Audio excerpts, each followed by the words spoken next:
The gentle hum of the UES Phoenix's engines filled the bridge as Captain Kate watched the alien delegation leave through the airlock. Something felt off about their visit, but she couldn't quite put her finger on it.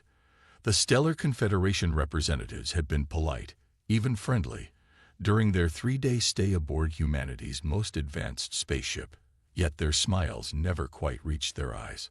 Tom's voice crackled through the ship's comm system, breaking her chain of thought. "Captain, you need to come down to engineering. Now."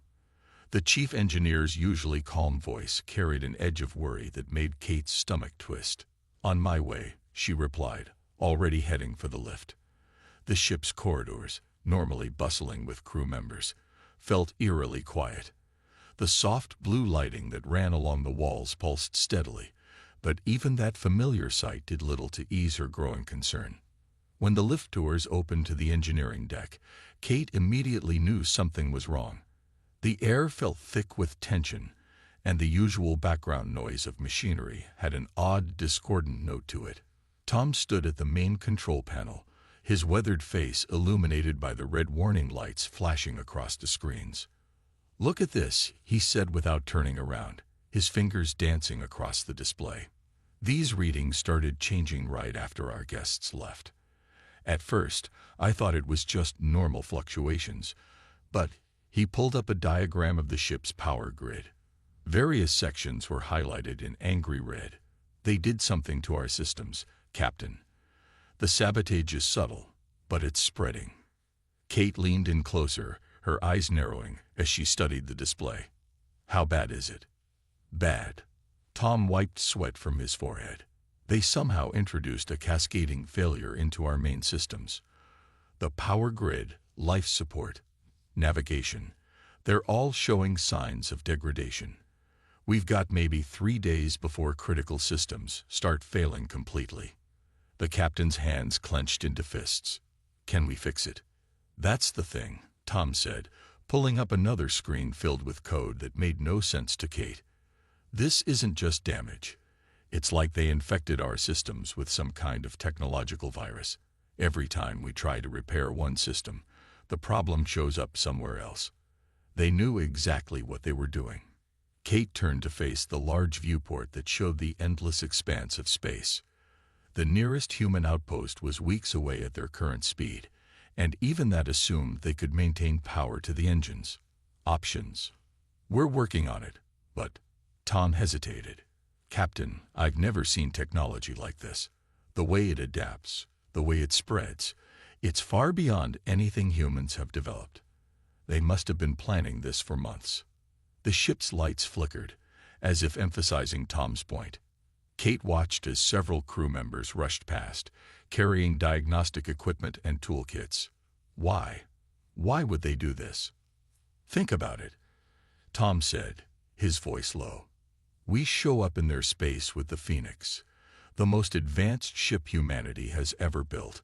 We're newcomers to their galactic community, but we're advancing faster than any species they've encountered. Maybe we scared them." A young technician approached them, tablet in hand. "Sir, we're seeing problems in the auxiliary power systems now. Whatever they did, it's spreading faster than we anticipated." Kate felt the weight of command settling heavily on her shoulders. 300 crew members were depending on her to get them out of this mess. "Tom, I want you to put together a team.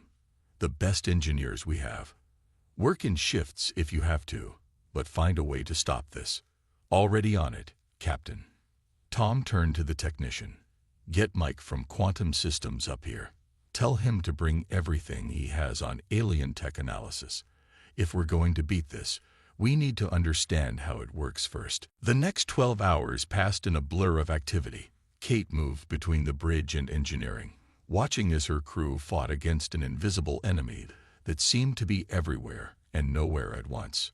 The ship's systems continued to degrade, but slower now that they had identified some of the attack vectors. In engineering, Tom and his team had taken over an entire wall with diagrams and data streams. Mike, the young quantum systems specialist, sat cross-legged on the floor surrounded by tablets and portable computers, his eyes red from staring at screens for hours. The way this thing moves through our systems, Mike said, looking up at Kate as she entered. It's like it's alive.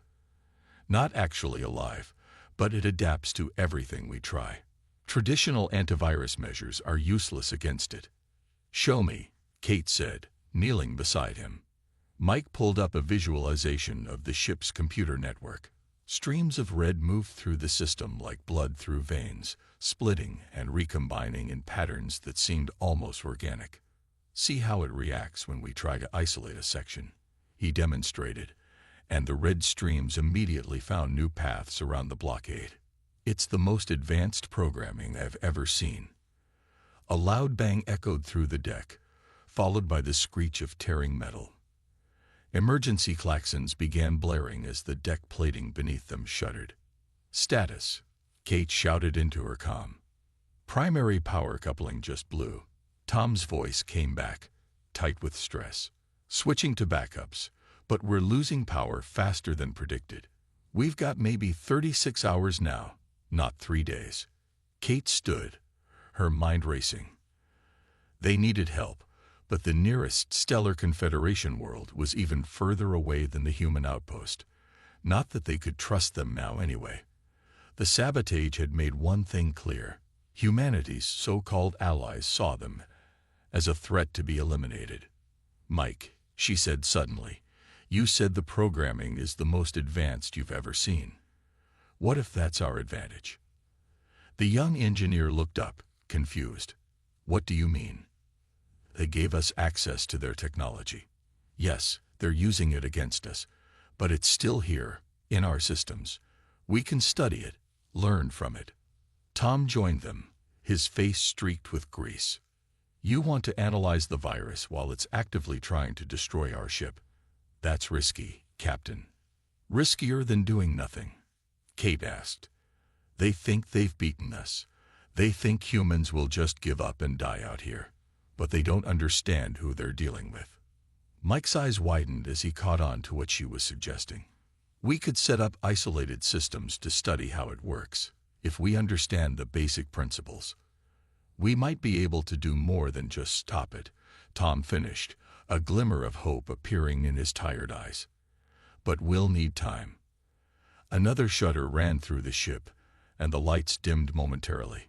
Kate steadied herself against a console. Time is something we don't have much of. But we have the best crew in the fleet, and we have something else the Stellar Confederation didn't count on. What's that? Mike asked. Human stubbornness, Kate said with a grim smile. They think this virus will destroy us? Fine. Let's show them how humans deal with threats. We don't just survive them. We learn from them, adapt them, and come back stronger. Tom nodded slowly, then turned to his team. All right, people, new plan. I want 3 separate research teams set up. We're going to take this thing apart piece by piece. Mike, you're leading the analysis team. Jenny, get me power rerouted through the emergency systems. We need to buy ourselves more time. The rest of you, start preparing isolated testing environments. Let's show our alien friends what happens when they underestimate human ingenuity. As Kate watched her crew spring into action with renewed purpose, she knew the real battle was just beginning. The Stellar Confederation had tried to eliminate a potential rival, but their sabotage was about to backfire spectacularly. Humanity had never been good at accepting defeat, and they were about to learn it the hard way. The Phoenix's engines hummed beneath her feet, struggling against the spreading virus, but still fighting. Like her ship, Kate and her crew would not go quietly into the dark void of space. They would fight, adapt, and overcome. And when they were done, their ship would be more than just repaired.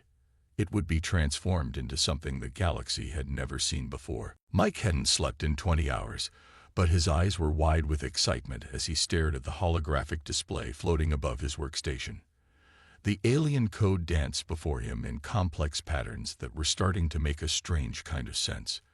Next to him, Tom leaned forward, his own exhaustion forgotten as he watched the simulation play out. There, Mike pointed to a particular sequence. See how it responds. It's not just a virus. It's more like a living program. Every time we try to stop it, it learns and adapts. But that's not even the crazy part. He tapped a few commands, and the display shifted to show a deeper layer of code. Look at the base structure. Does this remind you of anything? Tom squinted at the flowing symbols. Wait a minute. That looks almost like the quantum processing theories we were working on back on Earth. The ones everyone said were impossible. Exactly. Mike's voice cracked with excitement. They're not just trying to destroy our ship. They're using technology that proves our theories were right all along. The Stellar Confederation must have figured this out decades ago. The ship shuddered around them, another system failing somewhere in its vast bulk. They had managed to slow the spread of the alien sabotage, but they were still losing the battle. The Phoenix's hull groaned like a wounded animal. Captain Kate's voice came through the comm system, tense but controlled. Engineering, we just lost gravity control on decks 5 through 8. How's that analysis coming? Captain, Mike replied, his fingers flying over the controls. I think you need to come see this. We may have found something big.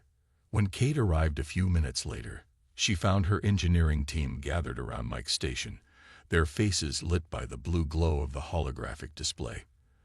The young engineer could barely contain himself as he explained what they'd discovered. The aliens didn't just give us a weapon to destroy ourselves, he said, pulling up diagram after diagram. They accidentally gave us a key to understanding their entire technological base. This virus is built on principles we theorized, but could never prove. Until now.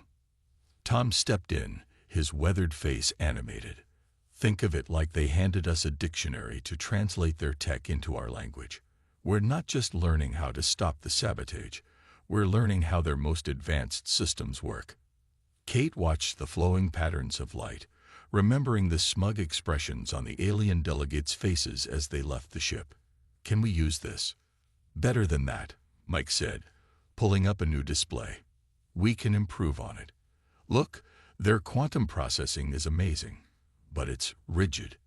They follow the rules they discovered centuries ago, but they never thought to question them. We humans, though, we love breaking rules. The next few hours were a blur of activity. Mike and Tom led teams working in sealed labs, studying the alien code and testing theories that would have seemed insane just days ago. They lost auxiliary power to the cargo decks, but nobody complained about carrying supplies up manual ladders. Every crew member knew they were racing against time. Kate split her attention between the bridge and engineering, watching as her crew pushed themselves to their limits and beyond.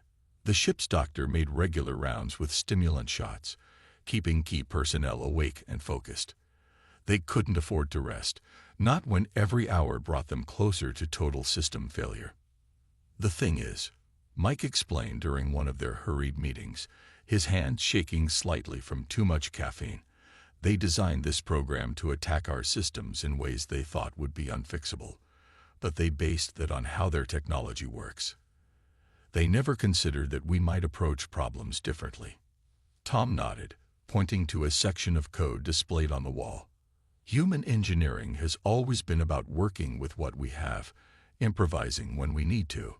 Their tech is more advanced, but it's also more structured. They don't adapt the way we do. So how do we use that? Kate asked, focusing on the practical implications. Mike grinned, looking almost manic with exhaustion and excitement. We let the virus think it's winning, but instead of fighting it directly, we're going to give it a path into systems we've prepared. Systems that look normal, but are actually experimental quantum processors we're building based on their own tech. Like a trap, Kate said slowly, beginning to understand. More like a maze, Tom corrected. Once it's in our test systems, we can study how it works in real time. More importantly, we can learn how to control it. The very thing they're using to destroy us could become the foundation for upgrading the Phoenix beyond anything they imagined possible. A loud alarm blared through the ship, and red warning lights began flashing. Main reactor showing signs of instability, the computer announced in its calm voice. Containment failure possible in 3 hours. We're out of time, Kate said, straightening up. "How long do you need to implement this plan?" Mike and Tom exchanged looks. "The test systems are ready," Mike said. "But redirecting the virus, studying it, learning to control it, that could take days. We've got hours at best. Then we'll have to work faster." Kate's voice was firm. "I'm not losing this ship, and I'm not letting them win. Whatever resources you need, whatever personnel, they're yours. Just make it happen." The engineering deck became a hive of controlled chaos. Crew members who had never worked together before formed seamless teams, following Mike's theoretical insights and Tom's practical experience. They cannibalized non-essential systems, rebuilding them into quantum processors that barely anyone understood, but everyone hoped would work. As they worked, more systems failed across the ship. Life support was running on backups, and the artificial gravity flickered unpredictably. But with each passing hour, they understood more about the alien technology that was trying to destroy them. It was like reading a book written in a foreign language, difficult at first, but gradually becoming clearer as they recognized patterns and principles. "Look at this," Mike called out suddenly, drawing everyone's attention. On his screen, a small section of alien code had been isolated in one of their test systems. As they watched, it attempted to spread and adapt as it had been programmed to do. But this time, something was different. The code hit the boundaries they had created and began to change in ways its creators had never intended. "It's working," Tom whispered, leaning in closer. "It's actually working." Kate watched the display, not understanding all the technical details but recognizing the hope in her engineers' faces. "What exactly am I looking at?" Mike's eyes were bright despite his exhaustion. "We're not just stopping their virus, Captain. We're learning how to speak its language. And once we can do that—" He paused, a slow smile spreading across his face. "Well, let's just say the Stellar Confederation is about to learn that they made a very big mistake." The ship groaned around them, systems still failing, but now there was a new energy in the air. They weren't just fighting for survival anymore. They were on the verge of something revolutionary. The aliens had meant to destroy them, but instead, they had handed humanity the keys to technological advancement beyond anything Earth had achieved before. The next step would be the riskiest, implementing their theories across the entire ship. But as Kate looked at her crew's determined faces, she knew they would find a way. The Phoenix was about to rise from its own ashes, transformed by the very weapon meant to destroy it. The main reactor chamber pulsed with an eerie blue light as Tom and his team worked. They had less than an hour before total containment failure, but nobody's hands shook as they installed the newly modified quantum processors. They couldn't afford to make mistakes, not now. Power levels dropping to 30%, the computer announced calmly. Warning lights cast red shadows across tired faces as crew members raced against time. Mike sat cross-legged on the floor, surrounded by tablets showing streams of alien code. He spoke into his comm unit, guiding teams throughout the ship as they prepared for what he called the upgrade of the century. Nobody mentioned that if he was wrong, they would all die in the cold vastness of space. "Ready at Junction 4, a voice crackled through the comm. "Junction 7 standing by," came another. Tom looked at the reactor's pulsing core, then at his tablet showing an ever-dropping power curve. "Mike, if we're going to do this, it has to be now." Captain Kate's voice came through the ship-wide comm.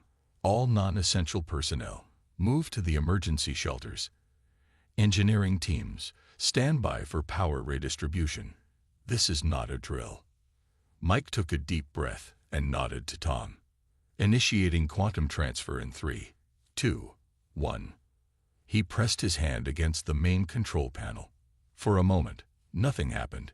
Then the blue light of the reactor flickered and died completely. The ship went dark. In the pitch blackness, someone whispered, "Did it work?" A new light began to grow. Not the familiar blue of the reactor, but a strange, shifting purple that seemed to move with a life of its own. The emergency lights flickered back on, powered by the last of their backup systems. The virus is responding, Mike said, his eyes fixed on his displays. It's following the path we created, moving through the quantum processors exactly like we planned. Tom watched as indicators across his screen began to change. Power levels rising. 10%, 20, 30. The deck plating hummed beneath their feet with a new note, different from anything they'd felt before. Across the ship, systems that had been dead or failing suddenly sparked back to life. 50%, 70. We're past normal operating capacity and still climbing. Kate's voice cut through the excitement. Engineering, what's happening down there? We're getting some strange readings up here. It's working, Captain, Mike said, his voice filled with wonder. The virus isn't just being contained, it's being integrated. We're using its own adaptive properties to enhance our systems. The quantum processors are acting like translators, teaching our technology to speak their language. Through the viewport, crew members could see the strange purple glow beginning to spread through the visible power conduits of the ship. The Phoenix was changing from the inside out.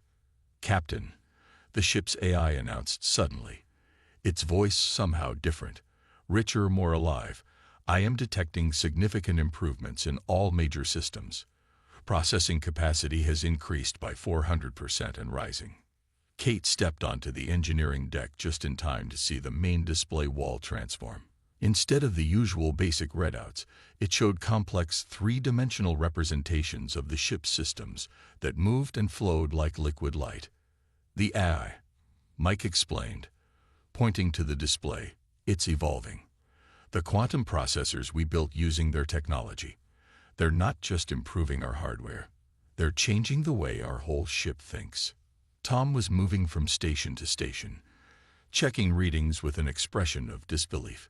The power grid isn't just repaired, it's reconfiguring itself, becoming more efficient. The virus tried to destroy us by spreading through our systems. Instead, we're using its spread to upgrade everything it touches. Incoming transmission, the AI announced. Stellar Confederation vessel detected at long range. The crew froze. They weren't ready for a confrontation, not in the middle of such massive changes to their systems. But as data continued to flow across their screens, Mike began to smile. Captain, he said, I don't think we need to worry. Take a look at these weapon systems readings. Kate studied the displays, her eyes widening. The Phoenix's defensive capabilities had been impressive before. Now they were off the charts. But more importantly, she could see entirely new systems coming online.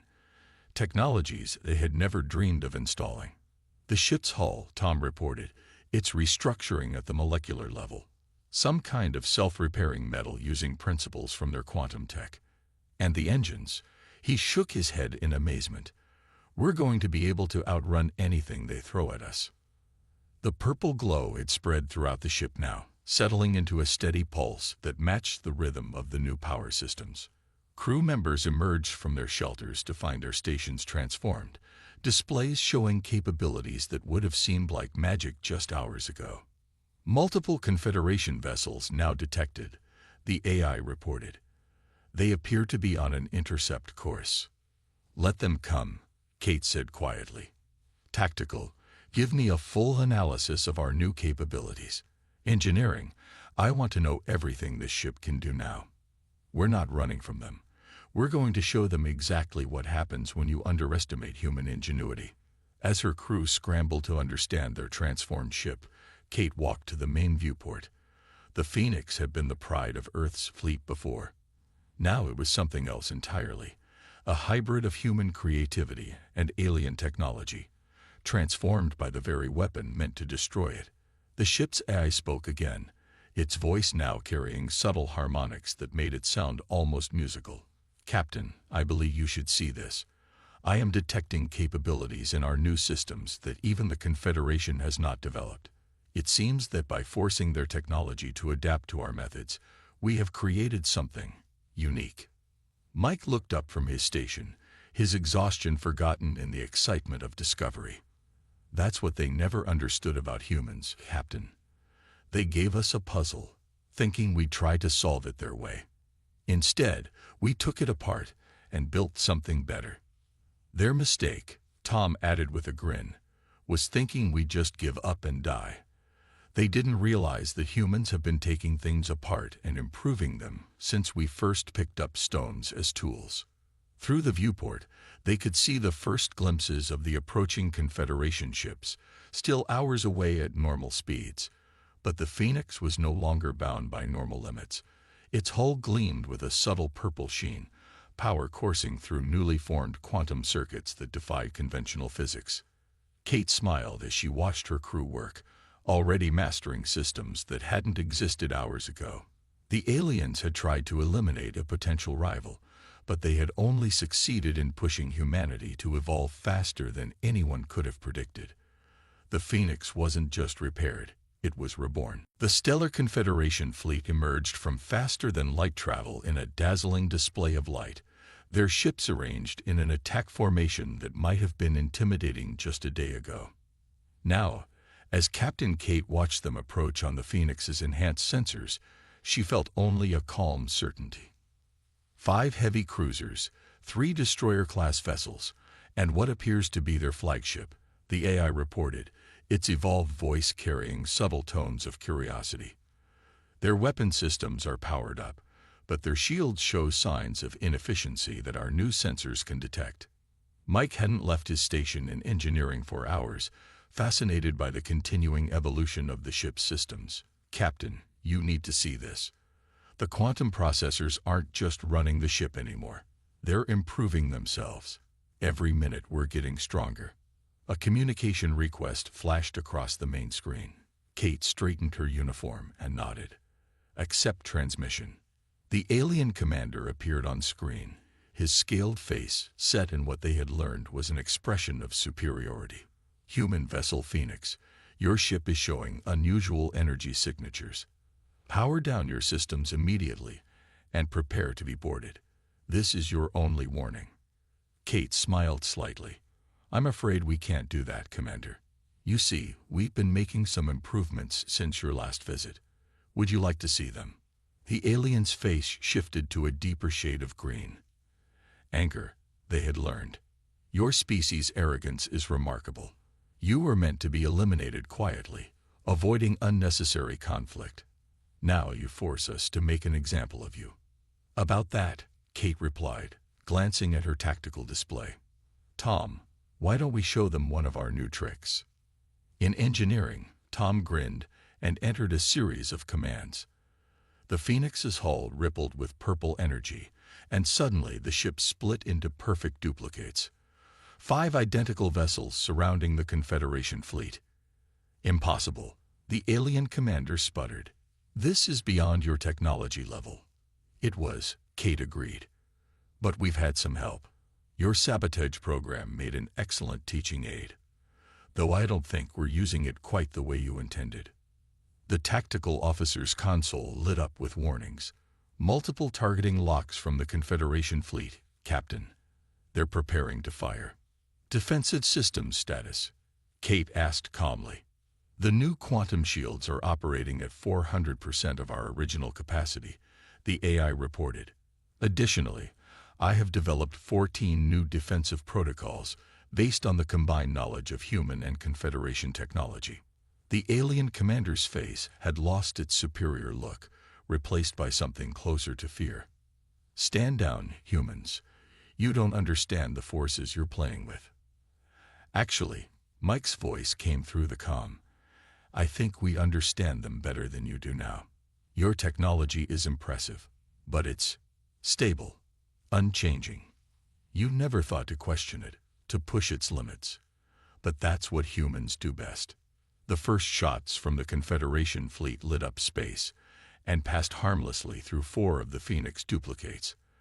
The real ship's quantum shields absorbed the rest of the barrage, the energy rippling across their surface in beautiful patterns. "Return fire?" the tactical officer asked. Kate shook her head. "No, show them something else instead."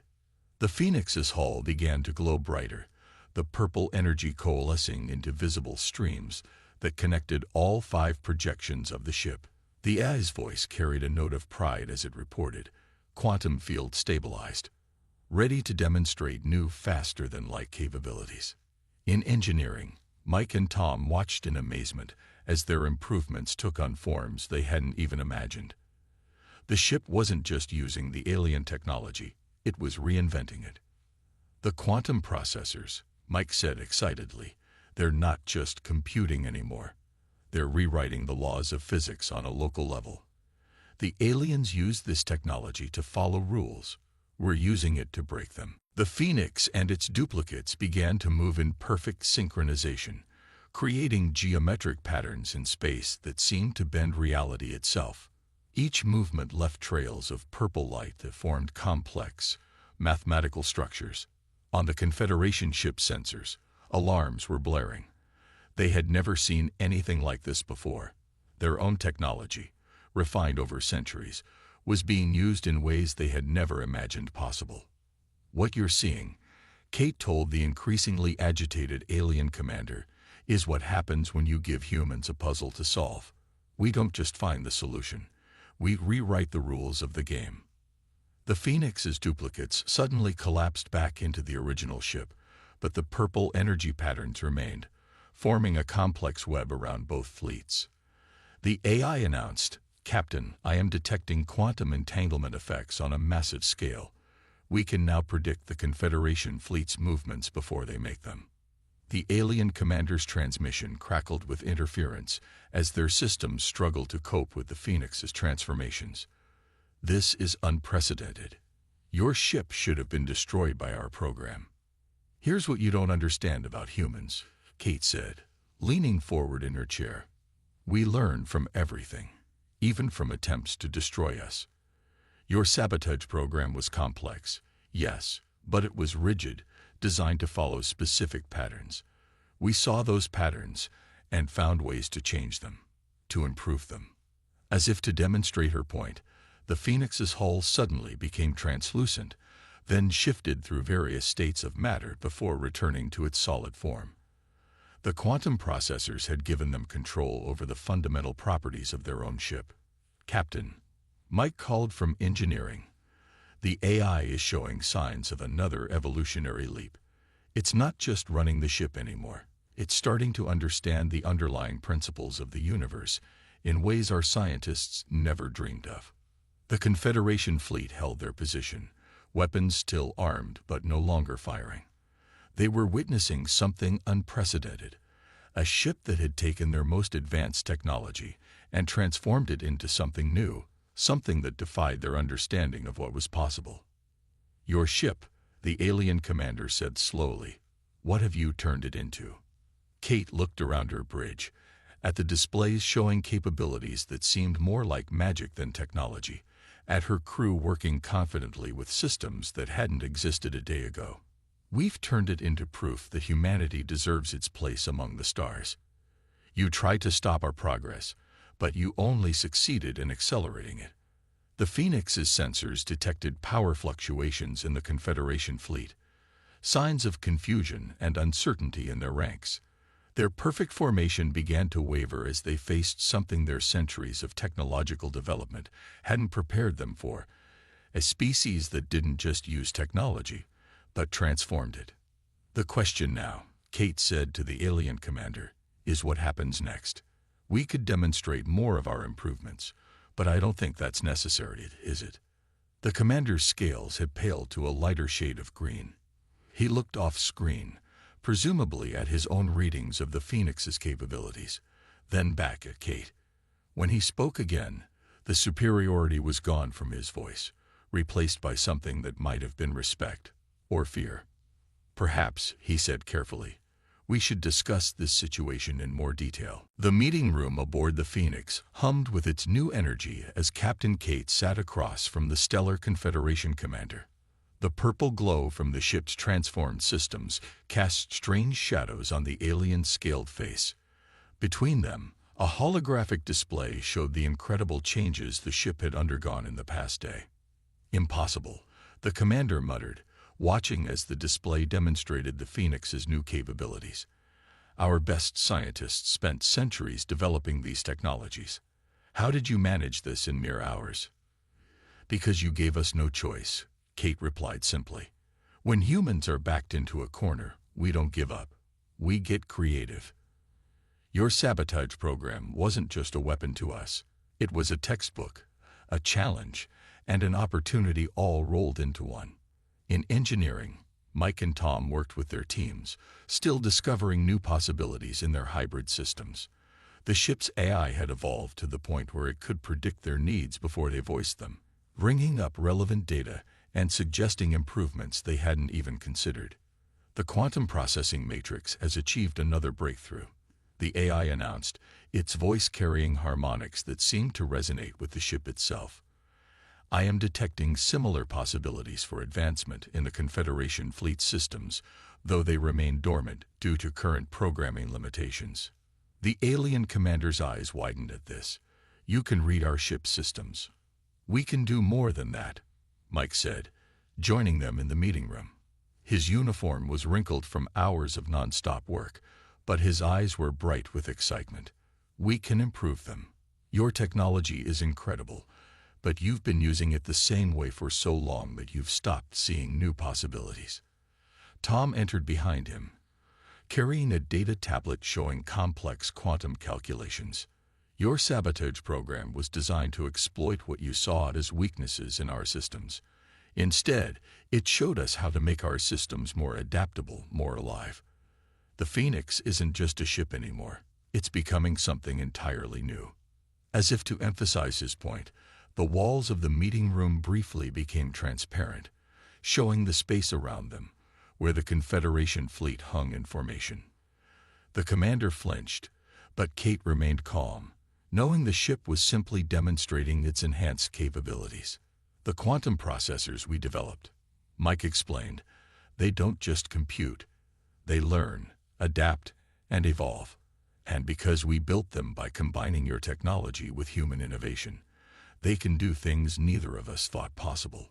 The ship's AI joined the conversation, its holographic interface showing the complex web of improvements spreading through the Phoenix's systems. I have analyzed the complete history of Confederation technological development. Your species achieved remarkable advances, but became conservative, focusing on perfecting existing systems rather than exploring new possibilities. And humans? The commander asked, a new note of respect in his voice. Humans, the AI replied, approach problems differently. When faced with established rules, they instinctively look for ways to bend or break them. This creates inefficiencies, but also leads to unexpected breakthroughs.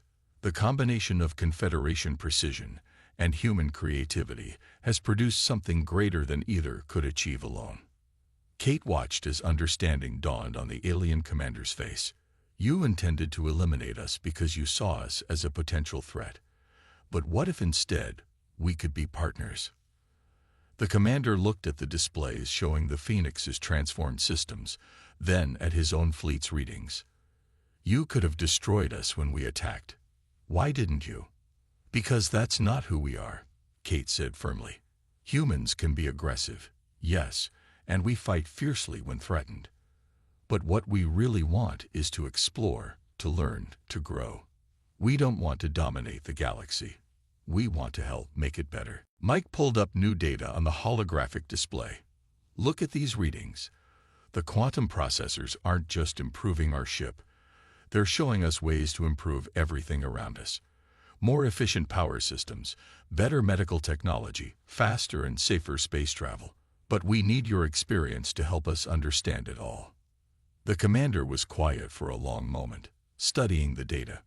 When he spoke again, his voice had lost its earlier hostility. In all our history of encountering new species, none has ever done what you've managed in the past day. We thought we were protecting the galaxy's stability by controlling the spread of advanced technology. Perhaps we were wrong. The Phoenix's systems pulsed with a gentle light, and the AI displayed a new set of calculations. I am detecting potential compatibility between our new hybrid technology and all known Confederation systems. Estimated improvement in overall efficiency, 300%. Potential new technological developments. Calculating. The numbers that appeared made both humans and aliens in the room catch their breath. The possibilities were staggering. "What you've created here," the commander said slowly, "could change everything. But change can be dangerous." "It can also be wonderful," Kate replied. "You tried to stop our progress because you feared what we might become. Now you've seen what we can do when pushed to our limits. The question is, do you want to keep seeing us as a threat, or would you rather see what we can accomplish together?" Tom stepped forward, offering his tablet to the commander. "We've already drawn up plans for how we could safely share these improvements with your fleet. No weapons, no military applications, just better engines, more efficient power systems, improved life support. A gesture of good faith." The commander took the tablet, his scaled fingers moving across its surface as he read. His eyes widened as he understood the implications. This level of technological advancement, freely shared. "Knowledge grows when it's shared," Mike said with a smile. "That's something humans learned a long time ago. Besides, we're going to need help understanding all of this. We may have stumbled onto something amazing, but we're still new to galactic civilization. We have a lot to learn." The ship's AI interrupted with a new announcement. Long-range sensors detecting additional Confederation vessels approaching. Estimated arrival time: 6 hours. The commander looked at Kate. "The Confederation Council. They will want to see this for themselves." "Good," Kate said, standing, "because we have a proposal for them. The Phoenix isn't just a ship anymore. It's proof that our species can work together to create something greater than ourselves. Instead of trying to control the flow of technology through the galaxy, what if we work together to improve it?" The purple glow of the ship's systems seemed to brighten, as if responding to her words. The AI displayed a new set of calculations, showing the potential benefits of cooperation between human innovation and Confederation experience. "Your sabotage program was meant to be our end," Kate continued. "Instead, it became a beginning. The question is, are you ready to be part of what comes next?" The commander looked around the room one last time, at the impossible ship that had taken their most advanced technology and transformed it into something new, at the humans who had done in hours what his people hadn't managed in centuries. Finally, he nodded. "I will speak to the council on your behalf," he said. "They need to see what you've accomplished here, what we might accomplish together." As the commander left to return to his ship, Kate stood at the viewport watching the Confederation fleet. The Phoenix hummed around her, its new systems still evolving, still growing. They had not only survived the attempt to destroy them, they had turned it into an opportunity to change the galaxy itself.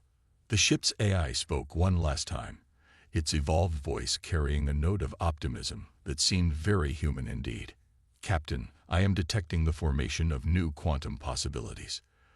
The future, it seems, is about to become very interesting." Kate smiled. Humanity's first steps into the galaxy hadn't gone as planned, but maybe that was fitting. After all, doing the unexpected was what humans did best.